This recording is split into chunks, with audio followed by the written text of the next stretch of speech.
Greetings and salutations, everybody. My name is AFarCryAway, and it's been a long time since I've done an episode of this little series I like to call COOLDOWN, which is kind of a weird name, considering I don't really play, like, a whole lot of games that have cooldowns in them.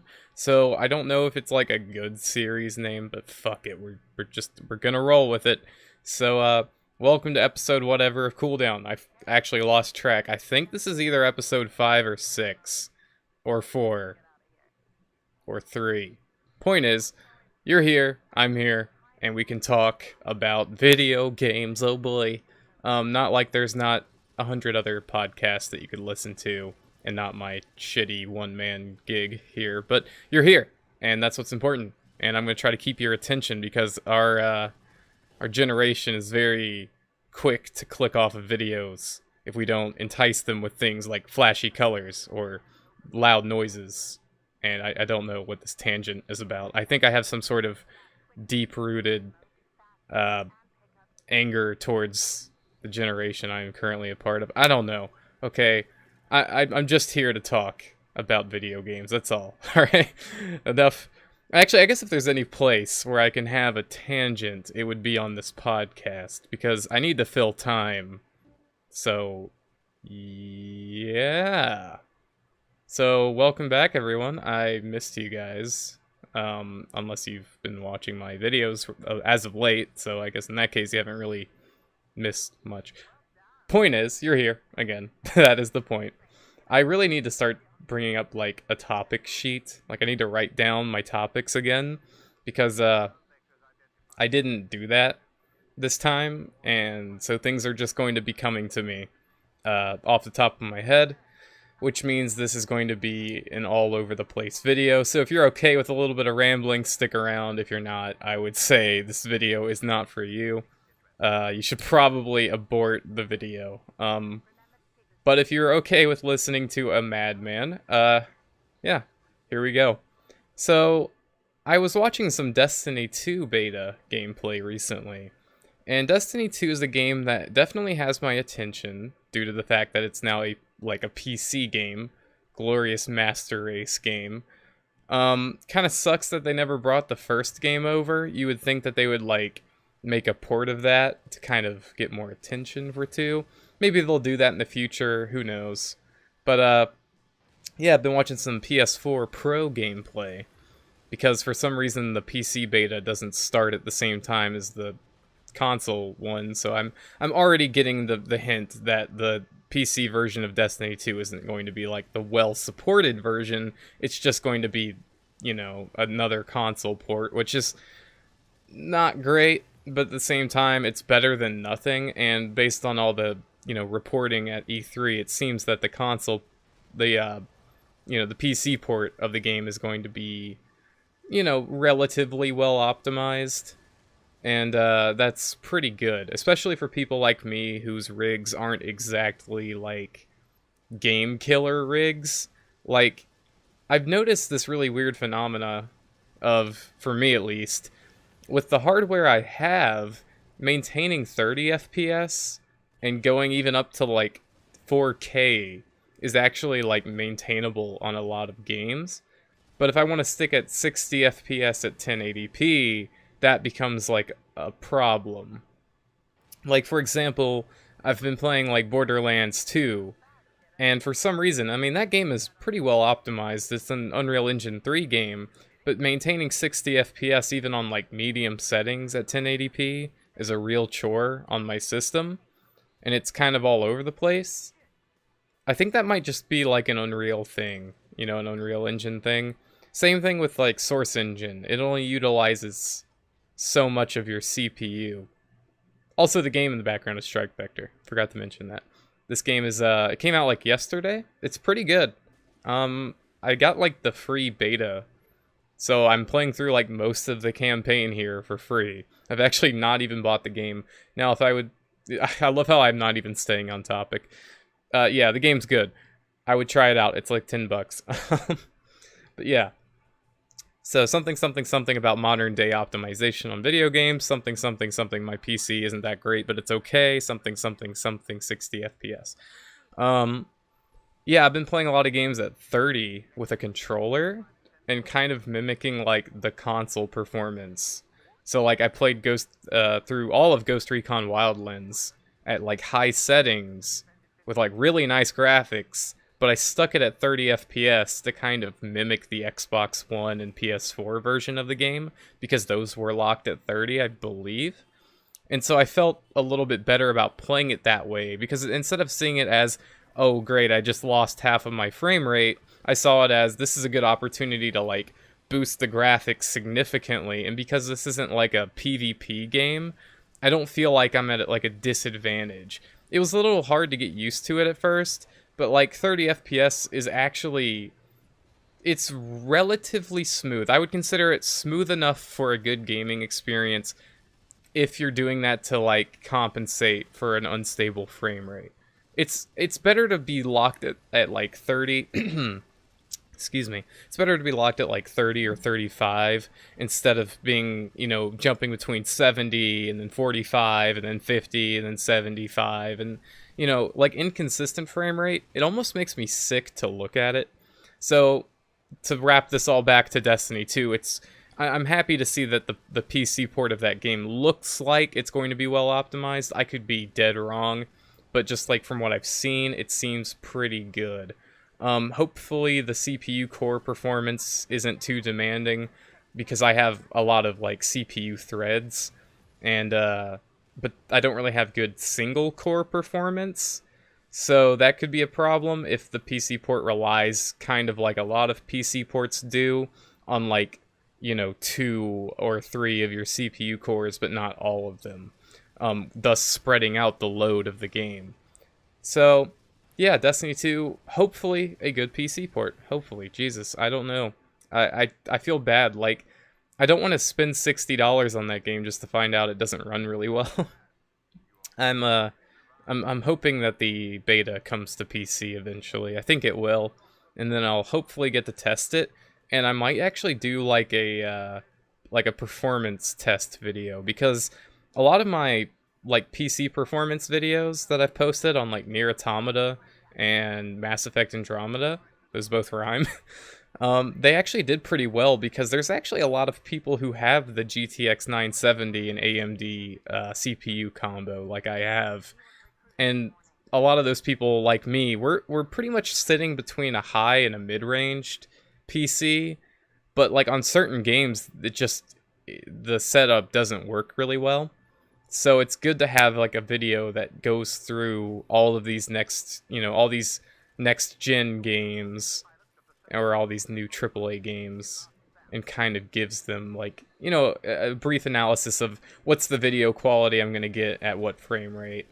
It's pretty important just to get that information. I think in a perfect world, like the Steam page would have all of that information for you. Like, I don't know, or like give you like a 5-minute vertical slice of the game just to like see if you can run it well. I think like if they were to give you like 5 minutes, just, or not even like, give us like a 15-minute trial. Like anyone can play any game on Steam for 15 minutes just to see if it runs okay. Hell, I'd negotiate even 10 minutes would be enough just to launch the game and like get in there and kind of futz about with some settings real quick and just quickly see if it'll run okay for you. I mean, depending on the game, if it starts with a huge cutscene or something, I don't know, there would have to be some caveats to that. Maybe the game developers themselves could introduce some system, like a little demo, like a tech demo of the engine. I think that would be like in a perfect world though, where, I mean, this will never happen. I guess you could argue with Steam refunds being the way they are, you could technically do this, but I don't like the idea of having to pay like $60 up front just to tech demo a game on your rig, and then have to wait like up to 7 days to get your refund, just to like not buy it. Like, I don't know, it just seems kind of silly. Whereas if they introduced like a 5-minute or 10-minute policy of just trying the game to make sure it runs first, that would be very pro-consumer. I could see a lot of game developers not liking that at all though, just mainly because it would probably cripple some of their sales or something. I don't know. but that would be optimal. Another reason I'm kind of looking forward to Destiny 2 is because I was playing through Borderlands and I realized I haven't played like a good looter shooter kind of game in a while. I think the last one was technically like The Division, which is not like a terrible game or anything. I really enjoyed it, my time spent in it, but I just want something that kind of gets that vibe, but does it better. And I think Bungie have learned a lot of lessons from the first Destiny, so I'm really hoping that they kind of translate that well into Destiny 2, and even they've said that they're going to be focusing a lot more on the story. One of the writers said something around the lines of like, we want so much story that people will start complaining about it. So here's hoping for a good amount of story content, and then maybe that'll justify the price alone. I see I see a game like Destiny 2 for me personally being a good investment, even if it's just like a good campaign. Like a good 10 to 12 hours of good, really well like animated, really, great set pieces, fun battles, just a good campaign. 10 to 12 hours, AAA game just came out. I think that would be worth 60, especially because you can do it all like co-op. I think all the extra stuff Destiny can provide you is just icing on the cake.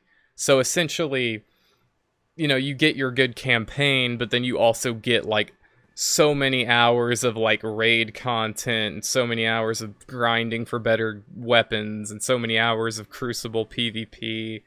I think the value proposition is going to be there, even if it's not a perfect game.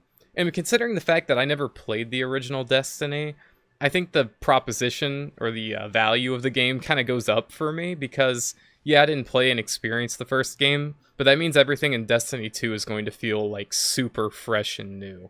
So that's the way I'm looking at it, at least. Please let me, please let me know in the comments how you guys feel about it, because it's polarizing, because I'm not really used to playing games like that, or even, playing them on my YouTube channel. I would love to play it with some of y'all, in the Steam group sometime, because like the thing I'm worried about is because this is like a Blizzard game and it's not like on Steam, I'm not going to have like anyone who wants to buy it and play it with me. And like Grisno, if you're watching, or Whiskey Lung, if you guys pick it up, please hit me up, because I need some buddies for that game, like desperately, because I'm 98% sure I'm going to buy it on release. I've been kind of saving some money, so I think I can pick it up. Like, the only games I'm really looking forward to, like, actually buying day one, I think are Destiny and Ace Combat 7. Those are the only two games. Like, I really can't think of anything else that's coming out, like, later this year or early next year that's really grabbing my attention. I'm sure there's a lot of games that are good that I probably do want to get, but just, like, off the top of my head, all I can think about is Ace Combat and Destiny. So let me know if I've missed something that's like truly a magnificent game coming out later this year that I like have to check out. But I can't think of anything. So I guess because we're talking about it, Ace Combat 7 was shown off at E3. I don't know if it was shown on the main stage. I don't think it was. It was probably like in the post-show stuff. But god damn, is that game beautiful. Like, it's so beautiful, it's actually pushing the PS4 Pro to running at like 30 frames sometimes. It's set for 60, but it drops to like 45 if you look at the ground immediately. I would prefer them just to frame rate lock it at like 35, so that way you wouldn't get like the jitters on PS4 Pro. But since I'm getting it on PC anyway, I guess, fuck them. But, it would be nice if the console had a smooth experience too, even if it's not 60.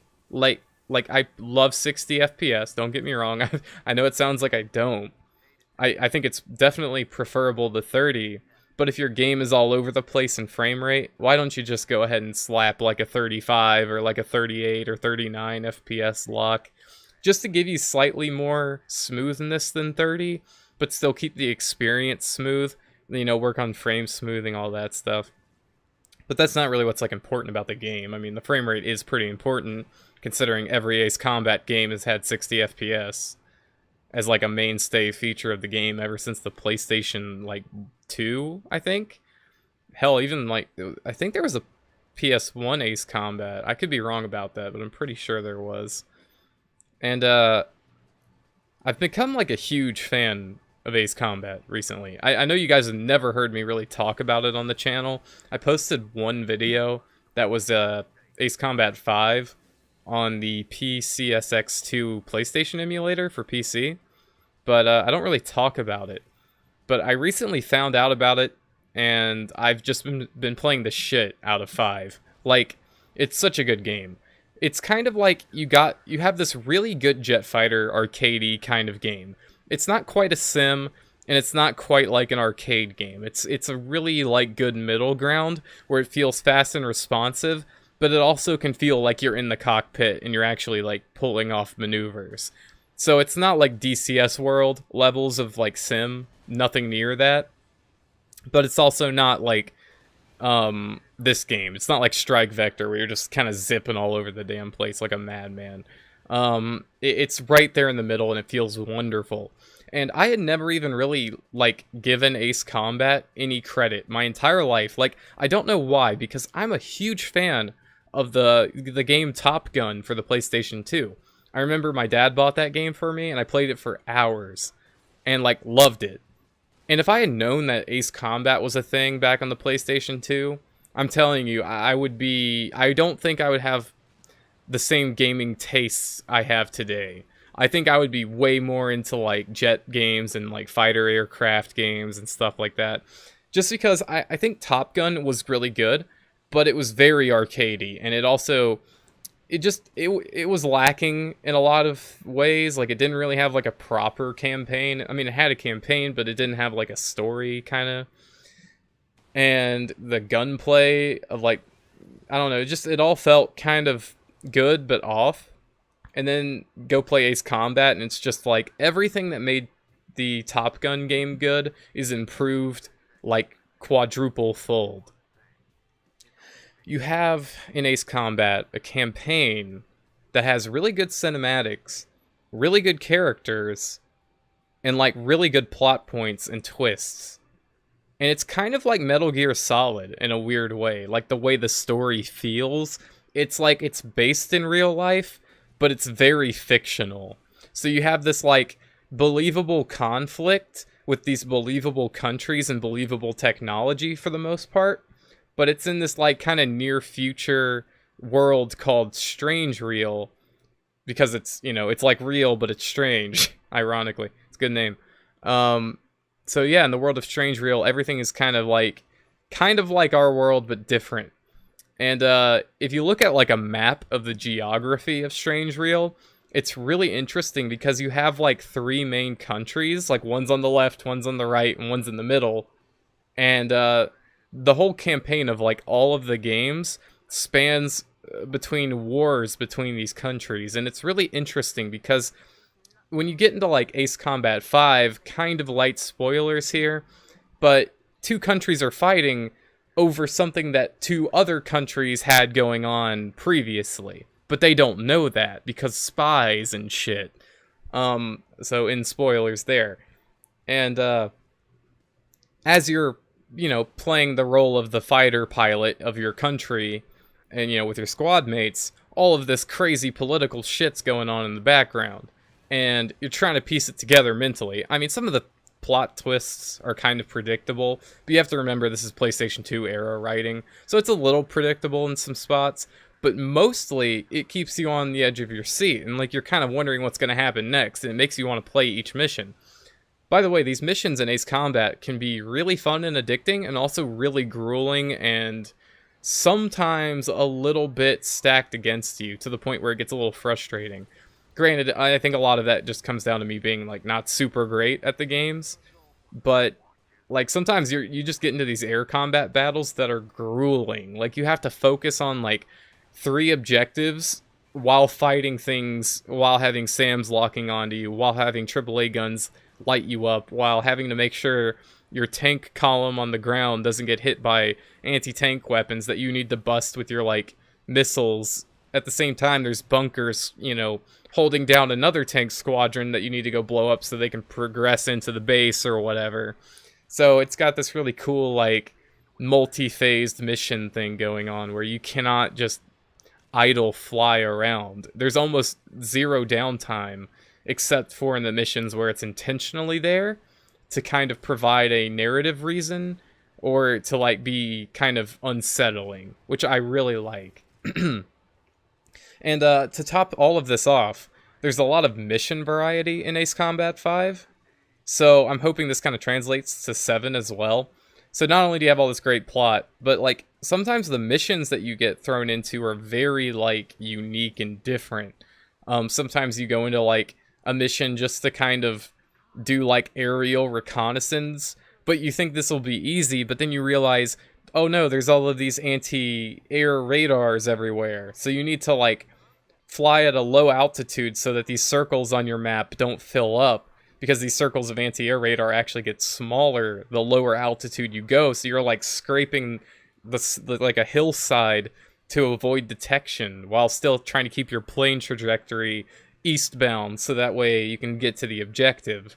Other missions, you get ambushed and you have, like, really low ammunition counts and you're hopelessly outnumbered, and literally over the radio your squad mates are just like, we cannot win this, like, retreat, and you just have to run for your life for an entire mission, just, like, doing evasive maneuvers, and you, like, really can't fight back because I think the planes are almost, like, just infinitely superior to yours in, like, numbers and skill.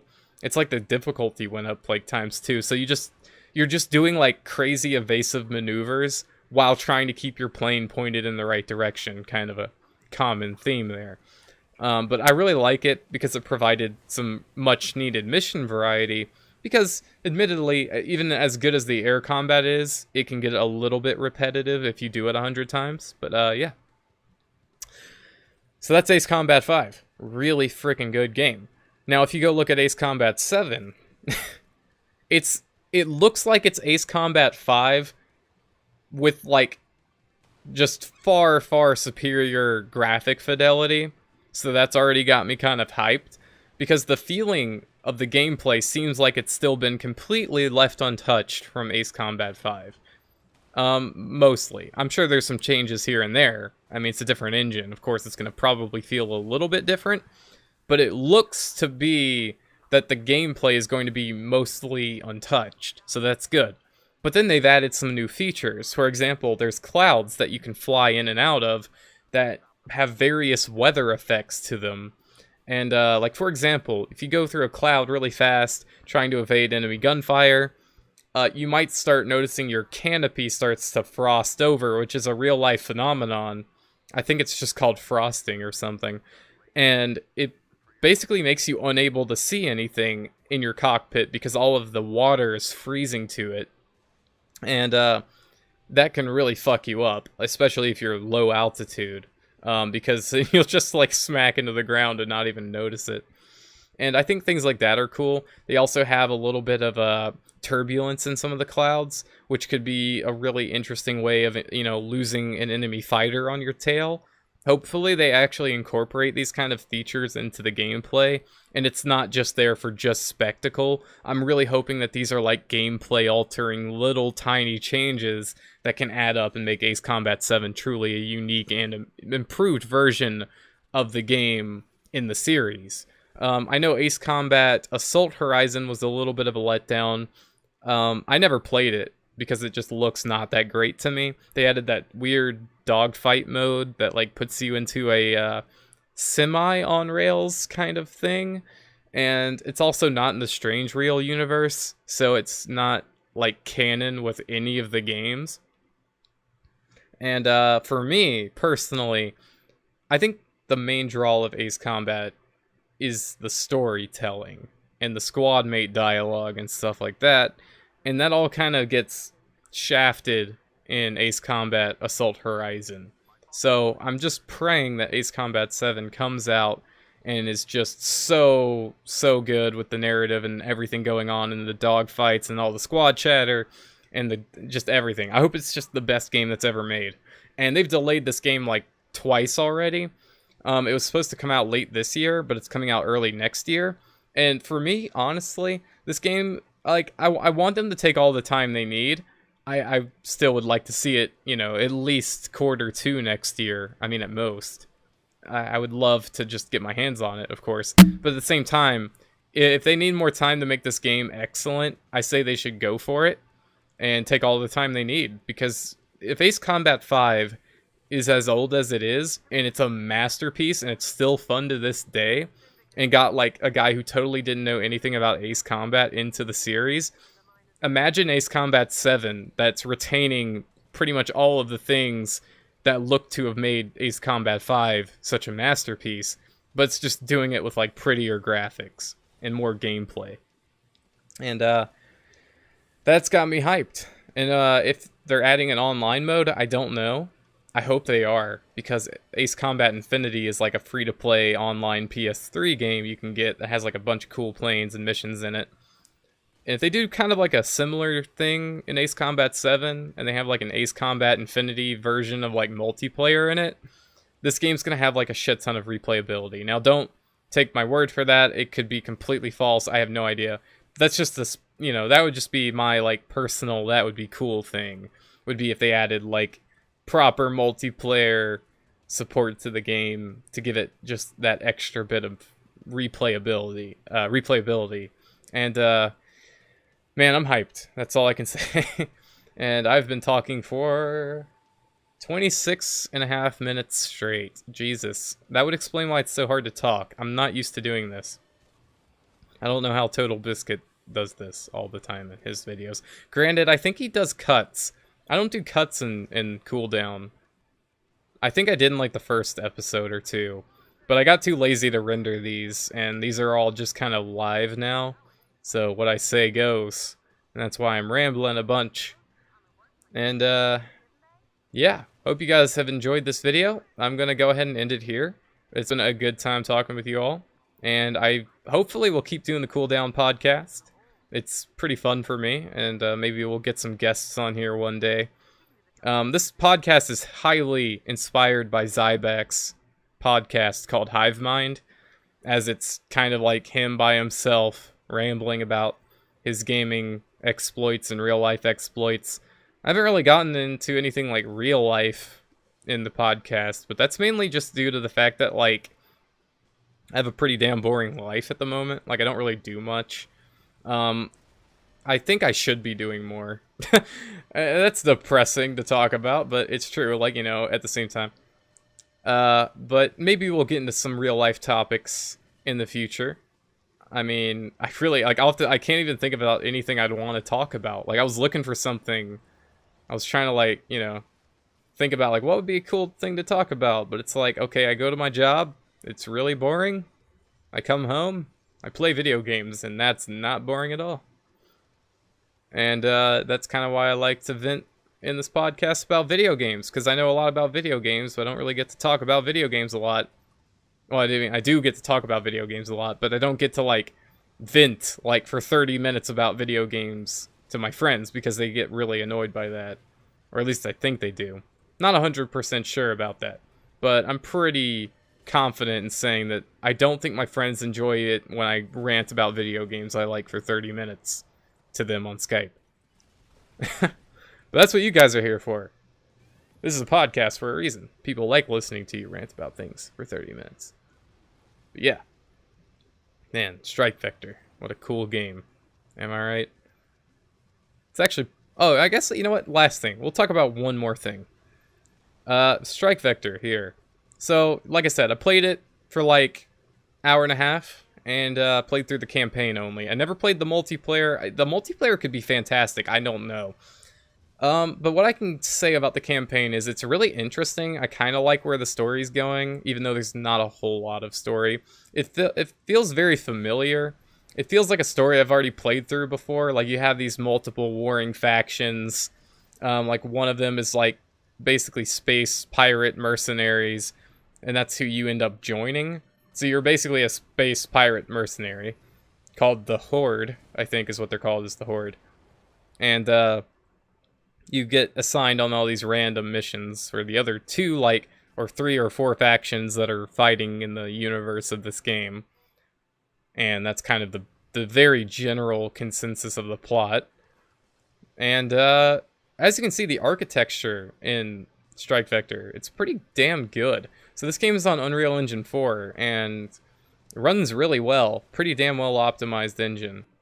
And I don't know why I paused the game. Oh, that's because the footage is over. Whoops. I'll just back it up to, like, here. So yeah, the architecture. I keep saying architecture. Whatever. Architecture is really good. Lots of space debris in this map. Lots of space pipelines and stuff. If you, like, really look closely at the environment, it's really good. Gunplay feels good. Some of the weapons aren't that great, though. Like, the lock-on missiles I was thinking would be really fun, considering I played, like, Ace Combat, and lock-on missiles are, like, your #1 thing in that game. But they don't feel super great in this. But the Gatling gun and, like, the cannon do. And it's really nice to use those.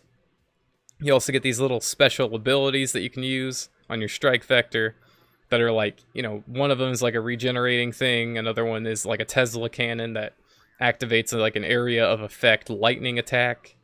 And, you know, it gets the job done, does some good DPS at close range. Sometimes the combat, although it is, like, 6 degrees of movement, you can dart around like a madman, it does feel very tame. Like, it doesn't get your adrenaline pumping like I was hoping it would. But then again, maybe I'm just not playing it at, like, a high enough skill level to really get that out of it. I'm sure if you're really into Strike Vector, you probably do get some more out of the combat. But for me, it felt like a very basic game, which isn't a bad thing for a $10 game on Steam. But it doesn't feel like there's a whole lot there for me, I guess.